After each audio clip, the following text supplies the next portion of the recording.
اور منافقین کو اللہ جل وعلا کریم کی ذات عذاب سے آشنا فرمائے گی۔ تو یہ دیکھیں کہ اللہ جل وعلا کریم بار بار یہ جو صدق ہے، صدق کے استقامت ہے، اس کے جو باتیں بار بار اللہ تعالیٰ کی ذات کا ذکر کر رہی ہے۔ ہمارے نبی یہ جو کہ آیات ہیں اللہ تعالیٰ کی صفات میں سے صدق ہے۔ تمام انبیاء کرام سچ بولتے رہے۔ حضرت یوسف علیہ نبی علیہ السلام جیل کے اندر ہیں، اور جب آپ نے خواب کی تعبیر بیان فرمائی تو انہوں نے کہا کہ آپ کو باہر لاتے ہیں، تو آپ نے فرمایا میں اس وقت تک باہر نہیں آؤں گا جب تک میرا جو کیس ہے اس کا فیصلہ نہ ہو جائے۔ تو اللہ جل وعلا کریم نے پارے کی آخری آیت میں، سیکنڈ لاسٹ آیت میں فرمایا کہ انا راودتہ ان خصخص الحق وانا راودتہ عن نفسہ وانہ لمن الصادقین، کہ عزیز مصر کی جو خاتون ہے اس نے کہا کہ میں نے ان کو بال کرنے کی کوشش کی تھی، وَإِنَّهُ لَمِنَ الصَّادِقِينَ، حضرت یوسف علیہ السلام تو سچے لوگوں میں سے تھے۔ تو حضرت یوسف علیہ السلام کا جو کردار، وہ جو احسن القصص ہے، جو قصہ بیان کیا گیا، اس کا اللہ جل وعلا کریم نے جو اس کو سمیٹا ہے تو فرمایا إِنَّهُ لَمِنَ الصَّادِقِينَ، وہ سچے تھے، وہ سچے تھے۔ اب میرے نبی کریم صلی اللہ تعالی علیہ وآلہ وسلم کی سیرت طیبہ سے کچھ جھلکیاں آپ کے سامنے رکھنا چاہتا ہوں۔ حضور نبی کریم صلی اللہ تعالی علیہ وآلہ وسلم آپ جب کوہ صفا پر تشریف فرما ہوئے تو آقا علیہ الصلوۃ والسلام نے جب ان کو مخاطب کیا، اہلیان مکہ آ کے، سرداران مکہ آ کے،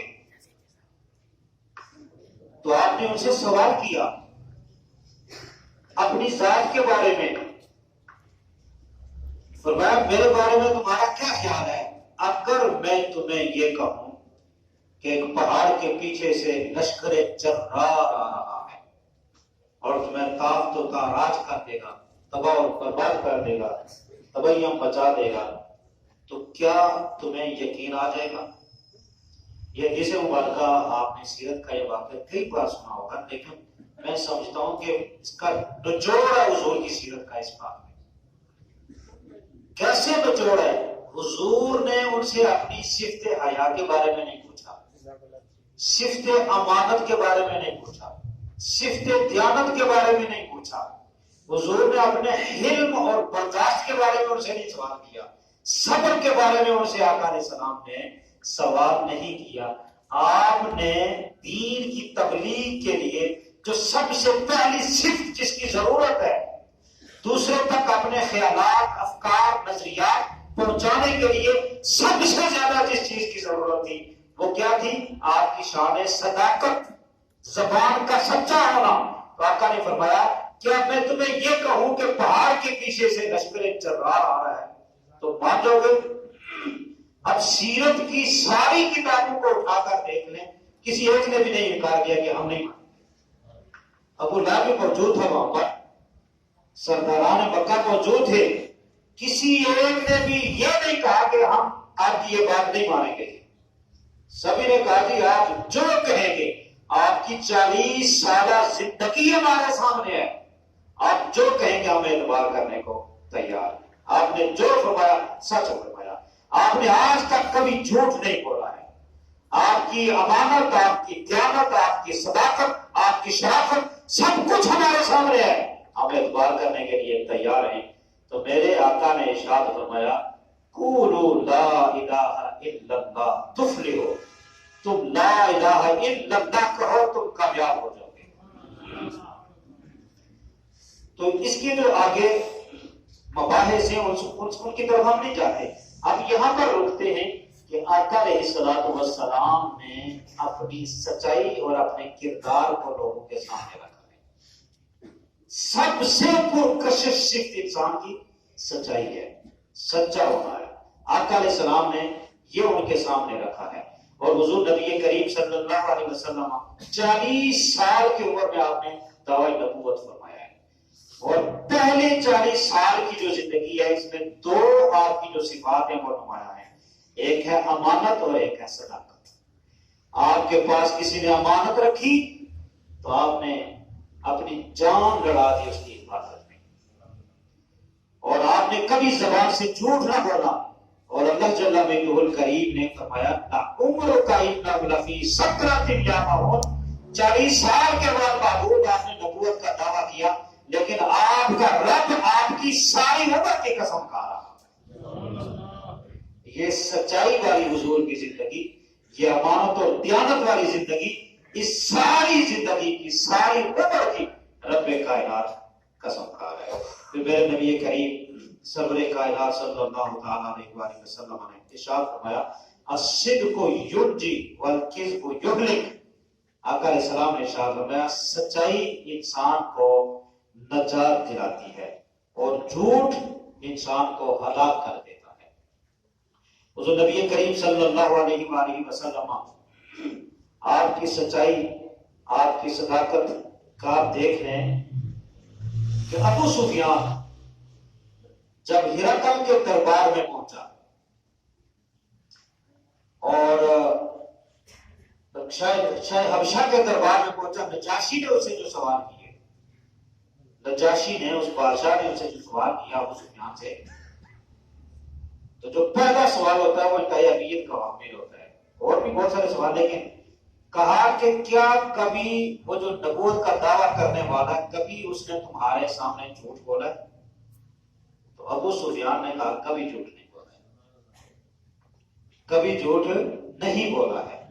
تو اس نے نبی کریم صلی اللہ علیہ وسلم کی صفات کو جاننے کے لیے جو پہلا سوال کیا تھا وہ سچائی کے متعلق ہی تھا. آج ہم حضرت سیدنا شیخ عبد القادر جیلانی رحمۃ اللہ تعالی علیہ کا یوم مناتے ہیں، یوم وصال مناتے ہیں 11 ربیع الثانی کو. ان کی کردار کو دیکھیں تو سب سے نمایاں وصف ان کا کردار کا جو بچپن سے لے کر بڑھاپے تک ہمیں نظر آتا ہے وہ سچائی والا تھا، سچائی والا تھا. سفر کر رہے ہیں اور ہمدان کے قریب سے قافلہ گزر رہا ہے، ڈاکو نے آ لیا اور لوٹ مار شروع ہے، اور ایک بچے کو پکڑا، پوچھا بچے تمہارے پاس کچھ ہے؟ اس نے کہا 40 دینار میں. وہ ہنس کے چلا گیا ڈاکو. بعد میں جب وہ سارا مال اکٹھا کر کے پھر ایک دوسرے کی کوئی تو نہیں گیا، یہ ایک بچہ کہہ رہا تھا 40 دینار میرے پاس ہے. ڈاکو کے سردار نے کہا ہمارے پاس، اس کو لاؤ. پاس لیا گیا، بچہ تمہارے پاس کچھ ہے؟ ہاں جی میرے پاس 40 دینار ہے. کدھر ہیں؟ یہ میری قمیض میں سلے ہوئے ہیں. قمیض اتارو دیکھو. قمیض اتار کر دیکھا گیا تو واقعہ تھا 40 دینار. علم حاصل کرنے کے لیے جا رہے تھے، سوجھ بوجھ تھی. ڈاکو کے سردار نے کہا تو ہمیں جانتا نہیں ہو، پہچانتا نہیں ہے؟ ہم ڈاکو ہیں، ہم لوٹ مار کر رہے ہیں، تمہیں پتہ نہیں تھا کہ ہم یہ چھین سکتے تھے؟ بچے نے کہا ہاں پتہ ہے، تم چھین رہے میرے دیکھ رہا ہوں، تو پھر تم نے جھوٹ کیوں نہیں بولا؟ تو بچے نے کہا میں نے اپنی ماں سے وعدہ کر رکھا تھا کبھی جھوٹ نہیں بولوں، ہمیشہ سچ بولوں گا. اب یہ سچائی والی جو زبان ہے جب کسی کے پاس جاتی ہے تو سچائی والا کردار کسی کے دل کو چیر کر رکھ دیتا ہے. ڈاکو کے سردار کے دل پر ضرب لگی، کہنے لگا تو نے اپنی ماں کا وعدے کا پاس رکھا ہے اور میں کتنا سرکش ہوں کہ میں اپنے اللہ سے کیا ہوا وعدہ توڑ رہا ہوں، اللہ کی مخلوق کو ستا رہا ہوں، لوٹ مار کر رہا ہوں، کھڑے کھڑے سارا مال واپس کیا، توبہ کی، اور بعد میں ان کا ایک ساتھی بن کر ساری زندگی عبادت میں اس نے گزاری ہے. تو یہ کون تھا بچہ؟ اسی بچے کو آج دنیا حضرت شیخ عبد القادر جیلانی رحمۃ اللہ تعالی کے نام سے یاد کرتی ہے. یہ کردار کی سچائی، قول کی سچائی، افعال کی سچائی آج مسلمانوں بدقسمتی سے کہنا پڑتا ہے، بدقسمتی سے. پہلے نبیوں کے حضرت عیسیٰ علیہ السلام کے ماننے والے بھی ہیں، حضرت موسیٰ علیہ السلام کے ماننے والے بھی ہیں، لیکن ہمارے نبی صلی اللہ علیہ وسلم کا اللہ نے تعارف فرمایا تو والذی جاء بالصدق، جو سچائیوں کے گلدستوں کے ساتھ آئے. اور اس نبی کہ جس نے کبھی جھوٹ نہیں بولا، آج پوری دنیا کی رینکنگ اگر آپ اٹھا کر دیکھ لو، پہلے نمبر پر جھوٹ بولنے والوں میں ہمارے نبی صلی اللہ علیہ وسلم کی امت ہے. یہ افسوس کا مقام ہے، یہودیوں سے زیادہ جھوٹ مسلمان بولتے ہیں، عیسائیوں سے زیادہ جھوٹ مسلمان بولتے ہیں، ہندوؤں سے زیادہ جھوٹ مسلمان بولتے ہیں. ہم کہتے ہیں جی